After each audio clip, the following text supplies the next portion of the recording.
Panic mode na rin yata mga kababayan si Inday. Bakit niya Mr. Maravillas? Baka kasi kalad ka rin na po yung tatay niya.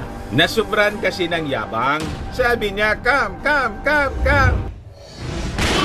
Nagbabagang mga balita at pagtalakay sa mga isyu ng lipunan. Bulsa, opinyon, banat at paglalantad sa katotohanan. Bulsa, what you see is what you get. You decide. Panic mode na rin yata mga kababayan si Inday. Bakit niya Mr. Maravillas? Sumulat na po sa DOJ sa issue ng ICC. Baka kasi kalad ka rin na po yung tatay niya. Yan kasi mga kababayan. Sabi niya, come. Ayun, di come. Nasubran kasi ng yabang. O ngayon, panic mode sila. Sabi diyan sa balita, mga kababayan ng UNTV, BP Sara sumulat sa DOJ hinggil sa ICC. Issue inilatag na argumento, ikokonsidera sabi ni Ase Clavano.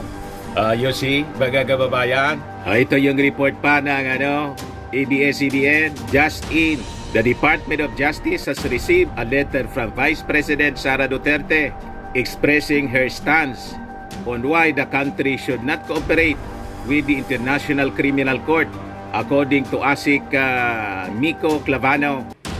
Di niya Mr. Maravillas ang tingin mo? Tingin ko po magiging inutil na si Inday as DepEd Secretary. Maubos na lang yung panahon nito sa CIF. Saka dito sa latest na issue ng kanyang tatay na baka kalad ka rin na po ng ICC. Wala na. Ubos na yung kanyang panahon. Wala na sa focus si Inday sa DepEd. Nasa pag-defend na mga kababayan ng kanyang tatay na resulta mga kababayan ng kanilang kagagawan man lang. Sabi nga natin, nasobran kasi sa yabang. Ayan tuloy, pati yung SMNI. Nadamay mga kababayan. But before ko mga kababayan ibigay sa inyo yung full story, click subscribe muna dito sa ating YouTube channel and hit the notification bell po para lagi kayong updated sa mga kaganapan dito sa ating bansa. Like and share na rin po ninyo ng ating video. At wag na rin po ninyo na skip yung ating mga commercial ads para tuloy-tuloy lang ang pag-unlad ng bagong Pilipinas. So balik tayo mga kababayan dito sa ating kwento. Ayan po. Sumulat na sa DOJ si Inday. Panic mode po. Inihayag ng Department of Justice na natanggap na nila ang sulat ni Vice President Sara Duterte hinggil sa posisyon nito sa isyu ng muling pakikipag-ugnayan ng Pilipinas sa International Criminal Court.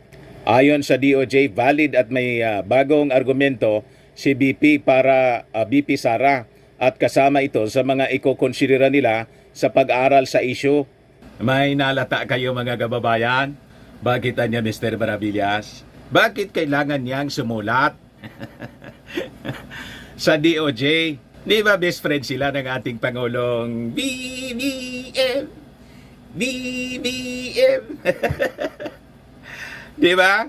Pwede man niyang tawagan si President Bongbong Marcos. Kasi sabi nga po ng mga experts, mga analyst, pati ng mga dating senador, si Drilon, pati si Laila de Lima, nagsalita na nga po. Siyempre, anya Mr.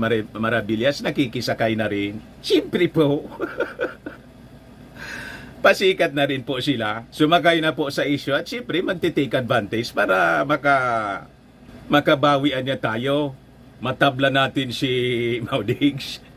Ganon. Sabi po ni Laila, executive action niya enough for ICC. Ganon din yung sabi ni Soljen Medardo Guevara na it's up to the President kung papapasukin niya yung ICC.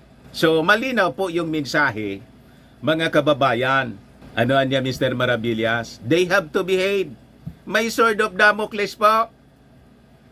Tigilan nyo kasi yung kayayabang ninyo. Pinipirwisyo ninyo yung Kongreso, sinisiraan ninyong sinisiraan at mismong si Maudigs, yung Speaker of the House po, pinsang buo ng ating Pangulong Bongbong Marcos. Kambal dikit po. Ayaan ba yon ng ating Pangulong Bongbong na yung kanyang pinsan ay ginigiba ninyo? Malinaw mga DDS, mga minions ni Maudigs at Inday, di ba ninyo nababasa yung mensahe? Sabi ni Drilon, Marcos Jr. can decide on rejoining ICC without Senate approval.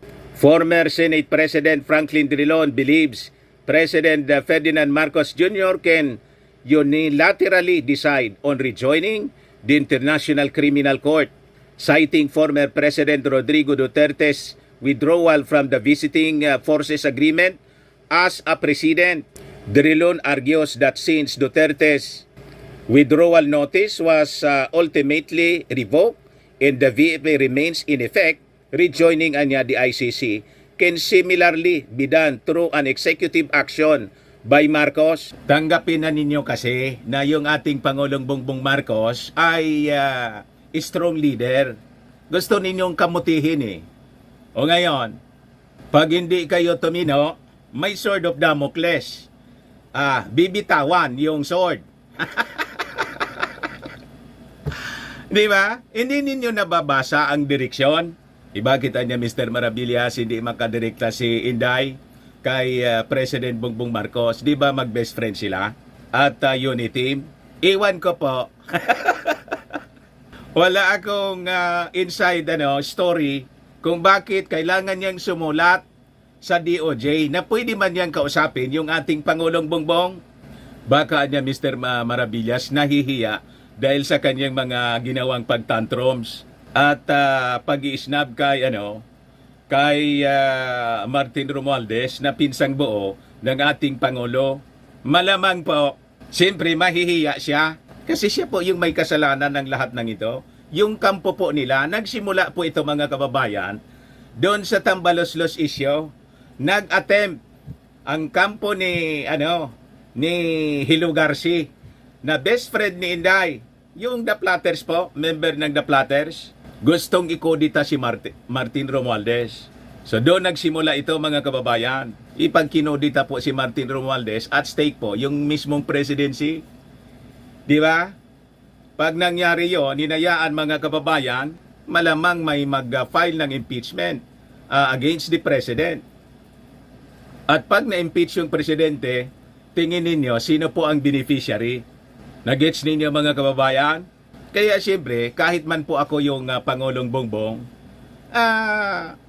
hindi ko po ayaan ang ganitong mga paglalaro, nitong mga sinasabing ka-unity niya. Ka-unity, pagkatapos may daradalang punyal, sinasaksak yung Di ba? At lalong lumala mga kababayan sa issue ng confidential funds. At because of that, tingnan ninyo yung issue ng ICC. Nagresolusyon tuloy yung Congress. Bakit nagresolusyon yung Congress? Inaliposta po ni Maudigs. Siniraan ang siniraan gamit yung kanyang istasyon at yung dalawang broadcaster na hindi man pala po KBP accredited. Ginawa nilang attack dog, nag-fake news. Ayon, malamang mga kababayan matulad sa ABS-CBN, yung SMNI, ang lahat ng ito mga kababayan, kagagawa nila, nasobrahan kasi sa yabang. Bakit po? Ang advisors nila pa, ang advisor nila kasi po, si Kibbs, yung nagkiklaim po na may-ari ng mundo. What? Pero tingnan ninyo po ito nga balita dito sa GMA. Maganda ito po. Balance po. Sabi rito, sabi ng DOJ, BP Sara's points versus ICC, very valid. Kita ninyo? Validoan niya. According to Clavano, the letter was full of legal discussions and arguments on why the ICC, which is seeking to investigate the administration of then-President Rodrigo Duterte's war on drugs, should not be allowed to enter the country. Just for the records niya, yung mga arguments po niya ay very valid. Kagaya ng jurisdiction, yung complementary issues, the mechanism by which we will hold people accountable. For example, the rules of evidence. Hindi naman parehas ang rules of evidence natin dito doon sa rules of evidence ng ICC. Doonan niya, wala namang double jeopardy. Pero kung pumasok ang dayuhan dito at binigay natin sa kanila yung poder na investigate and to undergo a completely different legal regime, ayaw din naman nating masubject yung kahit sino mga Filipino sa proseso na yon. Ipapasok natin yan sa ating consideration sa pag-aral ng ICC and its possible return or possible membership. This will be among our considerations in our study, the possible return to the ICC. What? Na-gets ninyo mga kababayan ang ibig sabihin? So sabi dyan mga kababayan, amid renewed calls from House lawmakers and Senator Risa Ontiveros on cooperation with the ICC, Vice President Duterte on Monday said that she would insist to the DOJ that the Philippine government should not cooperate with the international body. Clavano meanwhile said he was unaware if Justice Secretary Jesus Crispin Remulla had spoken with President Ferdinand Bongbong Marcos Jr. Siyempre, tungkol sa isyong ito mga kababayan. Pero sabi nga natin, forever BFF yung touring ng ating Pangulong Bongbong Marcos kay Inday. Di ba yun ang sinabi ng ating Pangulong Bongbong? Bakit hindi niya tawagan? Nahihiya ba siya dahil sa kagagawa ng kanyang tatay? Di ba? Ang punot dulo ng kanilang problema, sila mismo. Siya, si Inday, at ang kanyang tatay. Sumabog sa kanilang pagmumuka yung kanilang kagagawan at kayabangan. Ayaw kasi niya Mr. Maravillas manahimik. Yun nga po yung sinasabi natin. Pwede man sana na magpahinga na si Maudigs. Pinili niya na manggulo. You see, ginagatungan pa yung ating armed forces. Pagkatapos biglang deny. What? Di ba? Ayan man lang po, mga kababayan. Baka lang gusto ninyo po ito ni-try. Firmax Firming and Lifting Cream. Pinapahid po sa mga pulses in affected area. Mainam po sa paninigas ng mga kaso-kasuan. Ito naman po, Automax Radiant Serum. Sa mukha naman yung application. Anti-aging po siya. You will look 10 years younger than your age. Sa mga cancer patients naman po, baka lang gusto ninyo itong i-try. Ning siya Red Mix Fruit Drink. Hindi man po siya gamot, food supplement siya. Kaya lang gawa siya mga kababayan sa goji berry. Yung goji berry may anti-cancer properties. Ayos pa? Yung mga inquiries ninyo, dumiritso na lang kayo sa aming messenger sa Facebook para masagot namin agad. Ako po si Dante Maravillas. Bye-bye po. God bless. Sa mga naghahanap pala po ng malinis and spacious fitness gym, bumisita lang po kayo sa aming Colossal Fitness Gym.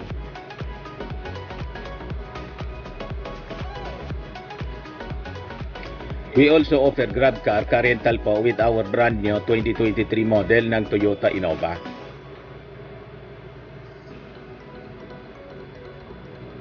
We also accept booking for those who are planning to travel via PAL, Cebu Pacific and other airline companies, local and international, and bills payment po for Meralco bills, PLDT, etc. Ang Colossal Fitness Gym is located at 3rd floor Security Bank Building, Lanco Business Park, Legazpi City, Albay. For inquiries, look for Gilon Maravillas. Contact number 0966-802-0949. Ayos na Mr. Maravillas.